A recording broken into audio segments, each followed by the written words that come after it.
Okay, now here is a video study guide of Chapter 11, where I just want to go over some of the key concepts here. Chapter 11 is talking about database marketing, which is really collecting and using data that we gather about our customers to enhance our interactions with our customers,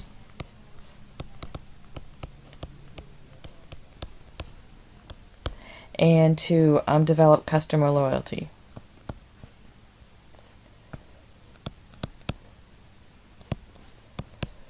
It is continuing customers are much more profitable. It's much more profitable in the long run to keep existing customers than it is to gain new customers. So anything we can do to develop more customer loyalty is going to profit us in the long run there. So what we really want to do with database marketing is to identify customers, identify new potential customers, identify which are our repeat customers, and then really use the information that we collect to build relationships. This is really the goal of this. Is not just to identify new customers, but to build relationships with those. So the first step in this is to build a data warehouse. This is where we collect the data. And they show two types of databases in there. An operational database is really just going to track the transactions. That's just going to be kind of a following thing. Whereas the marketing database is really going to collect info about the customers or prospects. Could be potential customers as well. So, the things that might be in here would be customer names and addresses. And that's the easy part. Collecting the names and addresses is the easy part of building a data warehouse. Beyond that, some things that you might want are email addresses, tracking how often and when they visit the website, building a history on your customers, which would be things like complaints, inquiries that they've made, how many times they return stuff. If they respond to surveys, you'd want to include their survey results in there. How often they respond to various promotions, what types of promotions they respond to. So any of those types of things, so that you can kind of build a profile of these customers. The next step after you collect the data in building the data warehouse is the data coding and analysis. And this is really how I organize the data. There's a couple different ways that I can kind of build this, and how I want to use it depends on how I'm going to organize the data and build this. You can base it on what they call lifetime value analysis, which is really where I'm looking at the profit per customer. And I'm saying profit here, not just sales. So sometimes the people who make the most sales aren't the most profitable. If they return everything they do, they can actually end up being more expensive. So you're looking at the revenue and the costs of this consumer. So really what you want to build is relationships and encourage your profitable customers, not necessarily your more frequent ones. Sometimes they're the same, but sometimes they're not. The other way to organize this is in customer clusters. So group the customers into ones that behave in a certain way, maybe the ones that respond to certain advertisements more, or types of products more. And so then you can really kind of use the information to develop different marketing programs for each one. So if that's your goal, that's how you'd want to set up your coding and analysis there. So I built the data warehouse, I've collected the data, I've organized it, that's my coding and analysis. Now, data mining is where I'm actually going to try to start use the data to use the data. Data mining, a lot of times you don't know what you're looking for until you find it. So data mining is sorting through all this data, and you're looking for meaningful data or trends or relationships. Sometimes you didn't know there was a relationship between this variable and that variable. One of the examples that I read about in this one was, it was a grocery store, and they were tracking sales at different times, and they were trying to find all these different combinations, and they found this. Now, this wasn't in Maryland, but they found this weird thing between correlation between sales of diapers and beer after 11 p.m. And what they found was that a lot of times, I think what it was women sent the guy out for diapers at 11 o'clock at night or later, and so while he was there out for diapers, he picked up beer as well. And so you can kind of position your store then to get increased traffic, or to promote that that connection a little bit. So nobody sat down and said, I wonder if there's a connection between diaper sales and beer after a certain amount of time. But when you start just crunching this data, so that's what I mean, you don't really know what you're looking for with data mining sometimes until you find it, and then you recognize this relationship or this important trend or something like that. You can use this then to build profiles of different customers, or to build models that will then predict, if I do this, what will happen. The purpose of all of this, the coding and the mining and all of this together, is to develop marketing communications, to develop marketing programs, and also for some of your personal selling stuff, to develop prospects or info that people can use on sales calls. And we'll talk about sales calls then too.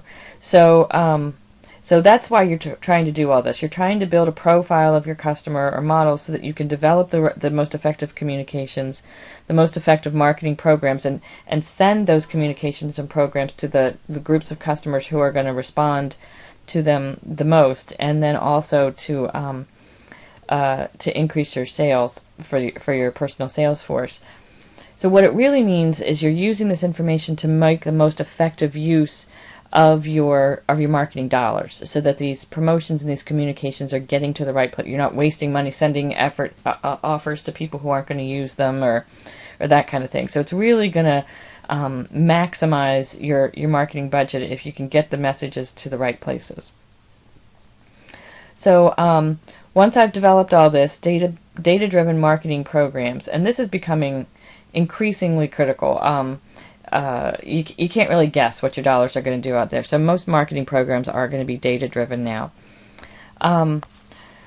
This using the data that we've developed and tracked to form our communications is going to allow personalized communication with the customer, which is going to be much more effective. It's going to help us build relationships, and it's going to help us develop loyalty. And as I said before, loyal customers equal profitable customers. So that's really why I need to do that. A couple different ways to do this. Permission marketing is where I send the promotion only to customers who have given permission to receive it.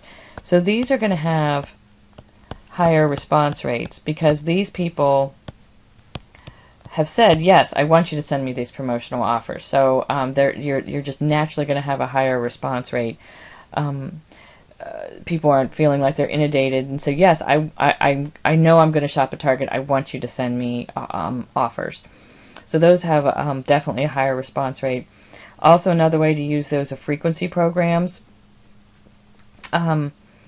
this is when, so this would be like your frequent buyer programs. Frequent flyer programs would be one of the first ones. Grocery stores use that, and so you get free merchandise or discounts or for frequent purchases, merchandise or discounts after a series of purchases. Buy 10 whatever and get the 11th one free for a series of purchases. So many people use these now, and they are effective at building loyalty. I keep going back there because I want that one. Starbucks uses this, if you have your card, and then they'll do other ones. If you get here, X number of times during this month, you'll get so many extra points, which will get you to free coffee sooner or something like that. So there's a bazillion of those out there now, and they can be very effective. Although the problem is everybody's doing it. So I don't know about you, but I have a frequent buyer card on my keychain for Martin's and for Food Line and for Weiss, and so that kind of reduces the effectiveness of those. But they do still work, and so a lot of people use those. Then once you do that, they keep coming back there. That's, obviously Martin's knows what kind of stuff I buy. They know I have a kid, they know I have a dog, and they know I have a cat. And so the offers that I get are kind of customized based on that. They probably know I don't have a baby anymore, so the baby offers have slowed down. And so they track that, and so they know a lot about me, but because of that, they can then kind of customize my offers. Let's see. Also, there's customer relationship management systems. Relationship management systems. And these, again, were designed to collect all this information and customize both the products and the communication for your customers. And this really took off in the 90s, and it didn't really do that well. And so if you want this to work, you need to focus on building relationships, not just increasing sales. That's why a lot of them didn't work, because they weren't aimed at the long term. They were aimed at increasing sales in the short term, which is really not what this is about. The second half of this chapter talks about direct marketing or direct response marketing, which is a big part of marketing. There is figure 1111 on page 311, and this is chapter 11, so that's a lot of 11s. Really shows you the most common ones, who's using them, where the most of them are. For instance, mail is still clearly the most common form of that, especially with the onset of the do not call. The telemarketing really went down, so direct mail went up, and it's still very effective. It's cheap, you can customize it, and people do respond, so that's still the most common type. Catalog is also very common, and a lot of times, even if people don't shop out of the catalog, it increases their internet or their web sales, because people look at it in the catalog and then go online and purchase it. But even like Lands End, LL Bean, all those, they keep sending out those catalogs, which are expensive to send out, but that definitely increases their web sales. So it's almost like an expensive ad. But most people, I think, don't like to call in anymore, although some people still do. But I find that, the more you can integrate those together, the more you can make that even more effective there. Phone, you've got inbound and outbound telemarketing. Outbound telemarketing has gone way down with the do not call, but there's still inbound telemarketing, and so that is, I have an 800 number that people can call. That's inbound telemarketing. But also, if I call in for something, I try to sell you on something else. So that's still very very effective. I don't know if you've ever noticed, but if you call your credit card company for anything while they have you on the phone, then they're going to try to sell you something else. So that's also inbound telemarketing. Mass media is when you have your regular TV or radio or print ads that then direct somebody to a phone or a website. So the the website across the bottom is there the whole time during the TV ad, and so while they might call direct to website or a phone number for an inbound call. So call now to order. If you call within the next 10 minutes, you'll get another one free. So that kind of stuff. So I'm using direct response marketing in conjunction with some of my regular mass media. Internet can be very effective because web ads, web ads, you can respond directly. You can click right on that and go right over and place your order right now. The same thing with email, which is a form of that. You can just respond directly there and click right on that and place your order right now. The same thing with, you get the email, it'll have a link to the website right in it. You can click right over there. So those can be very much. Now, personal selling is also, we'll call it direct selling, direct sales. So it can be things like Mary Kay or Avon, where they sell to people they know, or to small groups, and they sell within all their personal contacts and do it that way. That's direct sales. A variation on that are the ones that have the home parties. And, whether it's a longer burger party or a 31 party. And so, you have this party, and I think it's marketing genius, because you're at your friend's house, so you feel like you have to buy something because they're going to get free stuff if you order stuff. And then they try to get you to book parties from your friend's party, and so your friend will get extra points if you book a party, and then you'll get free merchandise. And so there's jewelry, there's makeup, there's bags, all kinds of stuff being sold that way, and that's very effective. Again, you're buying from someone you know, so that increases the credibility of the product, and you get this personalized sales, and you're helping somebody you know. So those can be very effective. But that leads us then into personal selling, beyond just the direct sales of the people you know.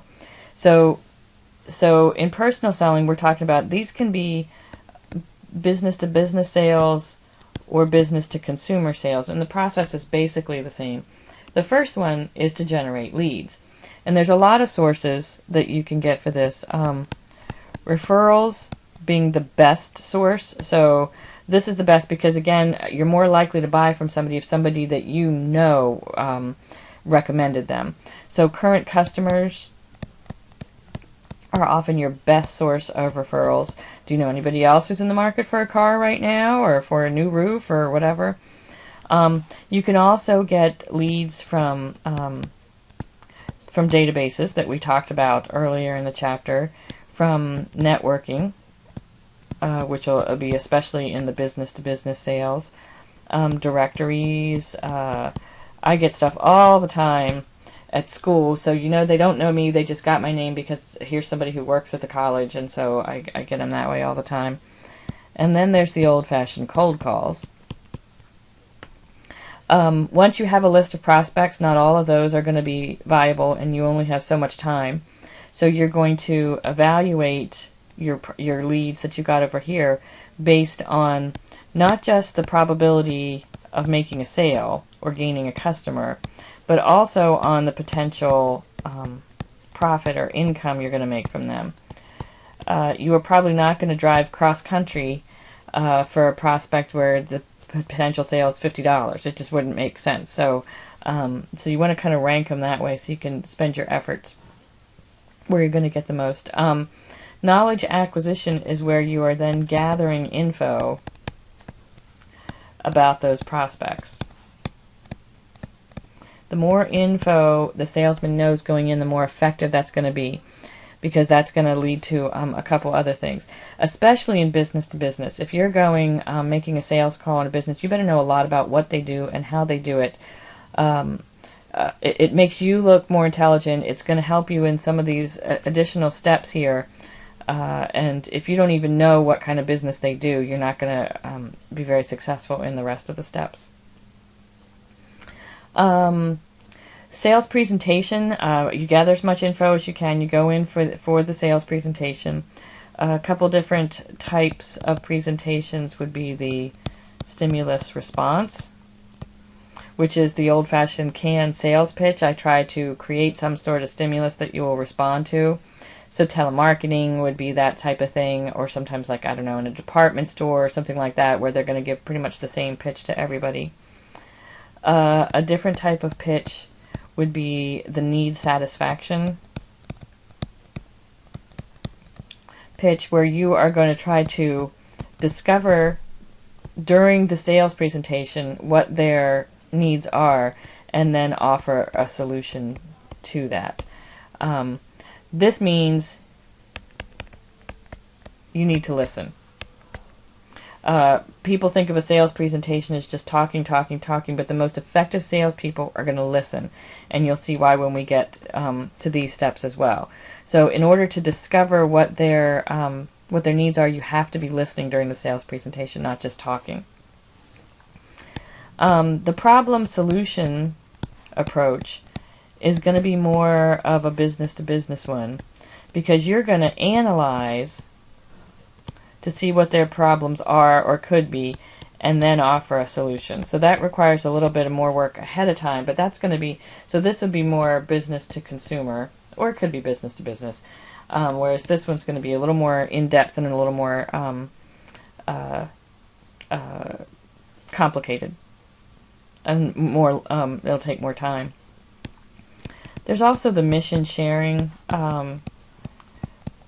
which is really, it's a sales pitch to get two businesses into a joint venture. So that would also be a business-to-business one there. The next step after the presentation is handling objections. And the more you've listened during the presentation and the more you have acquired knowledge beforehand, the more effectively you're going to be able to handle objections. So if you can anticipate what those objections are, anticipate, sorry. And the book shows you 4 different approaches for handling objections. But if you know going in that price is going to be their main objective, you can kind of gear the sales presentation that way. If you know what the objections are going to be, and most salespeople know what the main objections are going to be, you can see it as you get to that part during the sales presentation. And so if you can anticipate what they are, you can have the solution. I know it's more expensive, but here's the increased quality, or it's going to last so much longer, and so in the long run it really isn't more expensive, that type of thing. The next step after you've handled their objections is to close the sale. The key here is to know the right time. An experienced salesperson will be able to read body language and know this is the time to close in on the sale, and to a lot of times salespeople get all the way there and then fail to close the sale. They don't take that last step where they say, okay, let me get out this order form and let's write this up, or let's talk about delivery terms. And so knowing the right time, and the book there outlines like 5 different approaches to closing the sale. The last step is the follow-up. And this is for to encourage repeat business and loyalty. I don't know if you've bought a car lately, but I think it's common practice now for them to follow up. They'll call you a week later. I just want to make sure you're still loving your car. They call you 6 months later. Just want to make sure everything's okay. And then they might call every 6 months or every year after that. And at first it's to make sure you're happy with the sale and kind of reinforce that and prevent cognitive dissonance. But then after a while it's okay. You know, you've had this car 3 years. You're ready to trade it in? I can help you. And so that's the repeat business part. But again, it reinforces that they made the right decision, so you're especially going to see that on large purchases. Okay, so there's chapter 11.